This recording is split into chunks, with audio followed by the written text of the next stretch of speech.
Welcome back learners. We continue the module go to market, and in this lesson it says what it wants to do, which is take you on this journey from product to brand. And like I said, we have built our product, digital product, service or solution, because in this course we have already completed new product development and reached product. We are now building the branding or the clothes around the product, so that we can pitch this to our potential customers. Yeah. So, the first question, this is an image straight from the internet. Take a minute and look at the headings. I will read some of them out to you.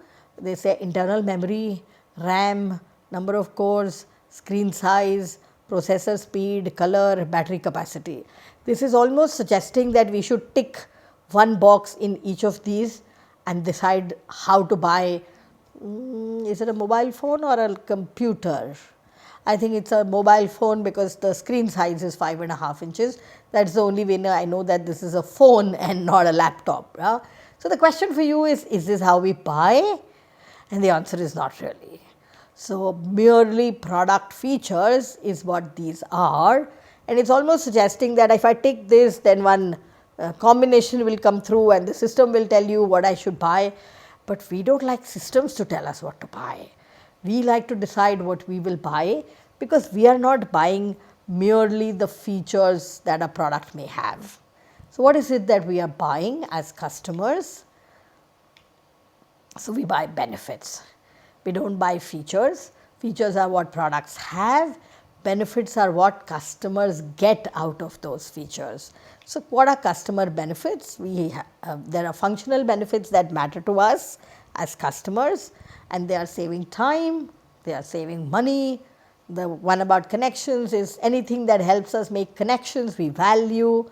We value things of higher quality, we value things that make us feel superior or gratified, and we buy products that tickle our tongue, which make us feel like we have eaten something nice, and so that taste is a functional benefit.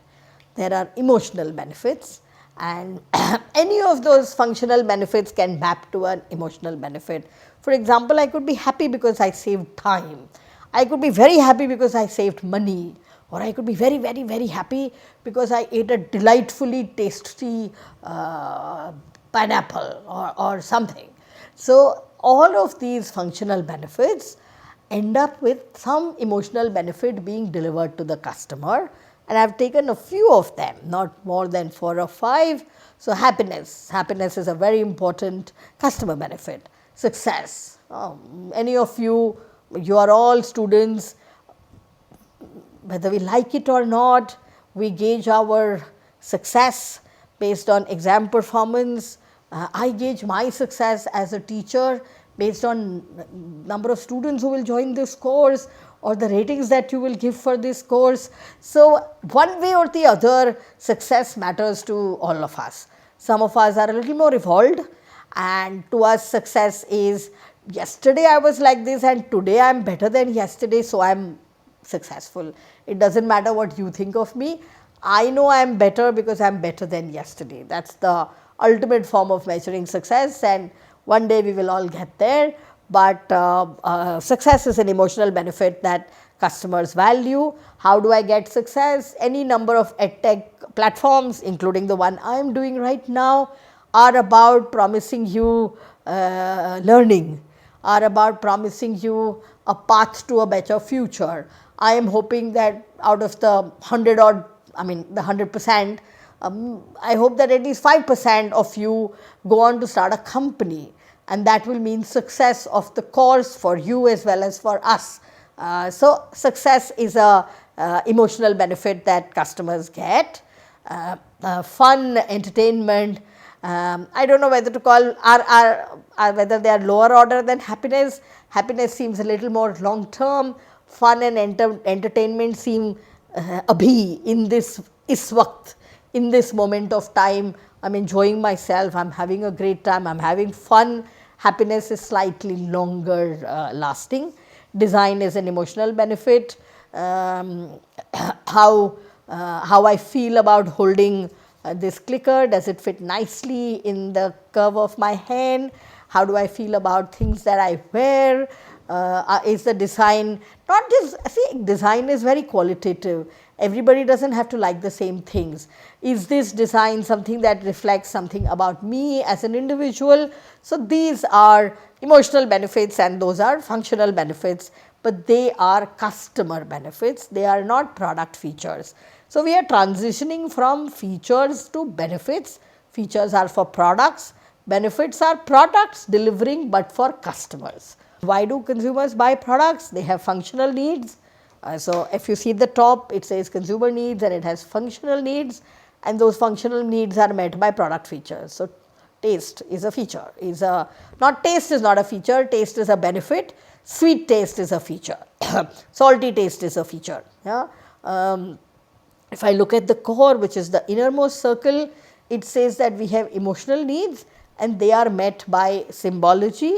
So, I feel good about wearing Nike because I believe in the same thing that Nike believes in, which is while today I might not be very fit and healthy, I am sure I can get on that path and become healthier and fitter a year down the line, and I know that by wearing the right Nike shoes or XYZ, I can start on my journey of fitness and health. Yeah? So, symbology is where brands, mnemonics, the swoosh signal of Nike, all of those fit in, and consumers buy products because their needs are met by the benefits offered by those products. Yeah?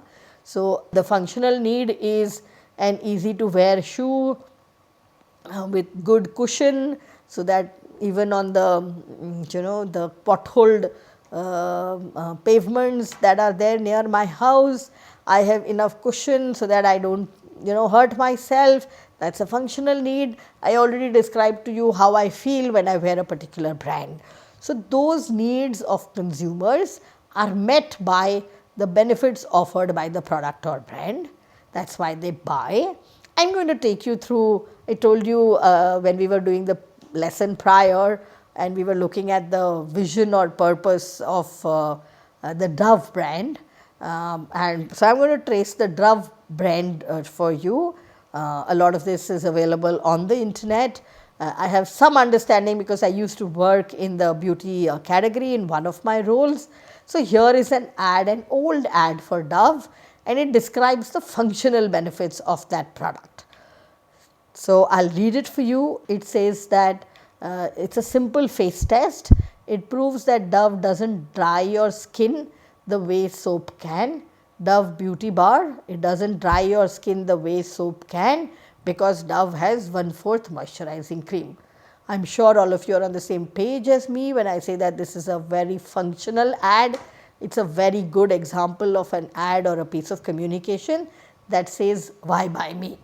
So, this I am sure is what Dove did around the start of their own journey as a product, soap product and a brand called Dove. It is marvelous to see that the 1/4 moisturizing cream continues after so many years, and the core benefit of not drying your skin also stays the same. So, this is a functional benefit offered by brand Dove. Let me now show you the same brand, but the emotional benefit that it offers. Again, this image is of an ad that was in one of the leading newspapers in our country, in India. I will read it, it bothers me when I read it, but I still will. It says, Rajeshwari was not pretty enough for her would-be in-laws. Really bothers me that that in this day and age, it still needs to be said because it is true and is therefore said. To us, she is beautiful. That is what Dove says. Look for the beauty, not the flaws. That is the line under the brand Dove, and the hashtag is stop the beauty test. And here is a brand that has transcended, that has gone beyond 1/4 moisturizing cream and not drying our skin like other soaps can do, to take up a cause that young women in our country still suffer from, which is being judged by somebody else as being not beautiful, as flaws being picked out, not fair complexion, whatever else are the flaws that are picked out, and said, you are beautiful just the way you are, and look for the beauty, not the flaws. So, this is a brand that is encouraging women to feel confident in who they are. I will show you the purpose that Dove has crafted for itself, and I will again show it to you with a set of 3 ads.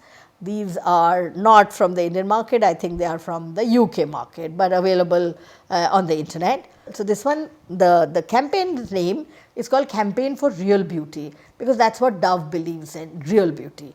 You are beautiful the way you are. Confidence is the most important part of a young woman's quest to be beautiful. So, here are 2 boxes. Which one will you tick? Is she extra large or is she extra sexy? And maybe the answer is you have to take both. And here look at a couple more. There is this lady is she grey? Yeah, she is grey and she has grey colored hair. But is she gorgeous? And oh my God, yes, she is gorgeous. So, it is not an either or. That is the point this brand is trying to make. That you can be old, you can be grey, you can have grey hair and still be wonderfully beautiful. Here is another one that I really like, which is she withered? Withered means does she have wrinkles? Huh? Or are those wrinkles wonderful? And the answer is yes, she has wrinkles, but she looks wonderful.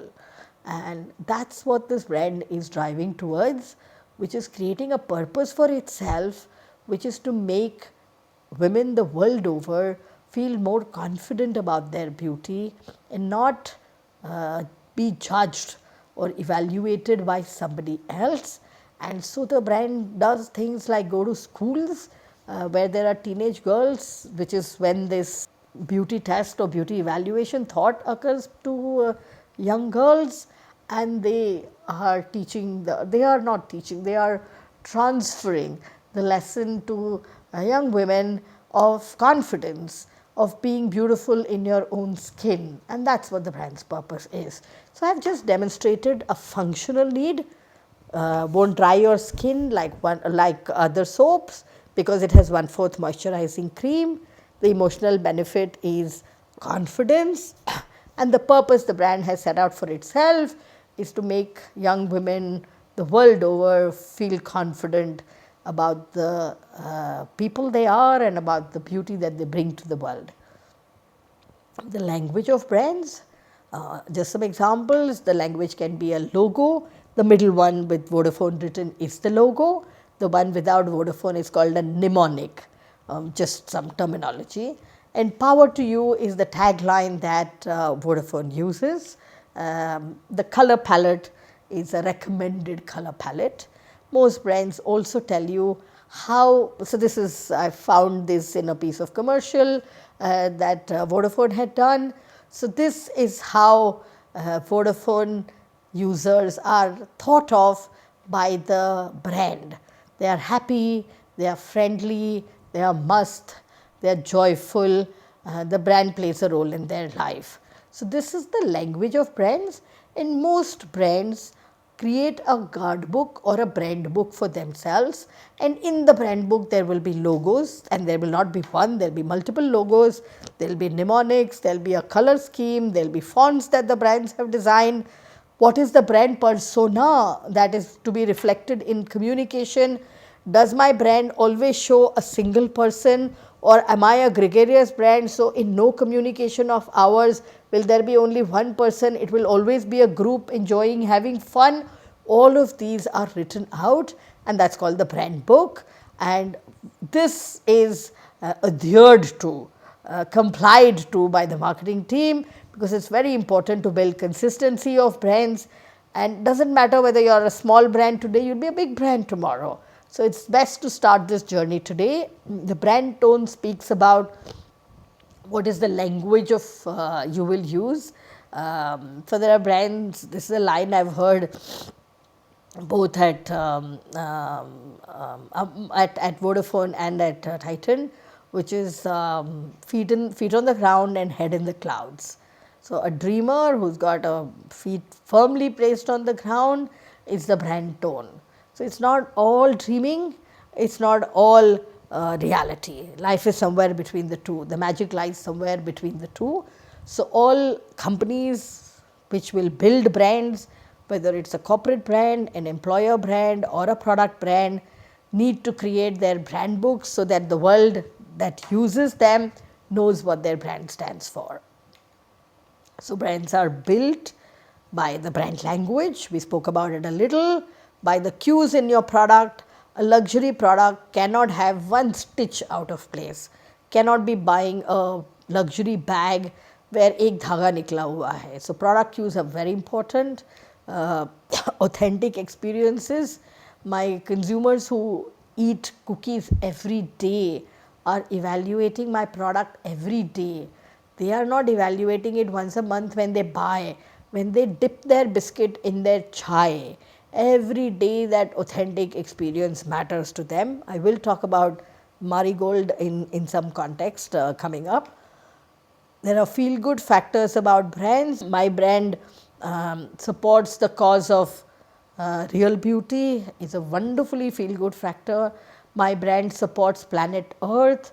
Sustainability is very important, and therefore, all our packaging has moved to biodegradable material. All that is a feel good factor, is a right feel good factor. Storytelling, brands are built on storytelling. I have covered this briefly and I will cover it in more detail. Storytelling is about not just what the brand or the company tells its customers, but what customers tell each other, and that is how communities are built. So, there is a community everywhere in the world called the Harley Davidson community. These are motorbike riders who believe in the rugged outdoors. That bike looks like a, I don't know what to call it, but it looks like a Hulk. I think it's the most uncomfortable bike to drive, but I am not a Harley Davidson customer or a part of the community. That community is very special. You don't get access to that community. You only get access to that community if you have a Harley Davidson bike and if you go on long bike rides because you like the rugged out. So, creating communities is how brands are built. Language, storytelling, by the authentic experiences that you are providing every day, every week, every month, whatever it might be, and by supporting the right causes that your customers are interested in, but by being authentic. I think that is the most important word out of this list that I have here, which is only if you are authentic will your customers trust you. So, this is how brands are built, and brands are built from product. So, it is not that you can do this without having a product at all. So, you have already built your product, and from the product you are developing the surround sound, which I am calling brand, and all of those have to be designed. They do not just happen, they have to be thought through and designed. That is when a product goes on to become a brand. Thank you.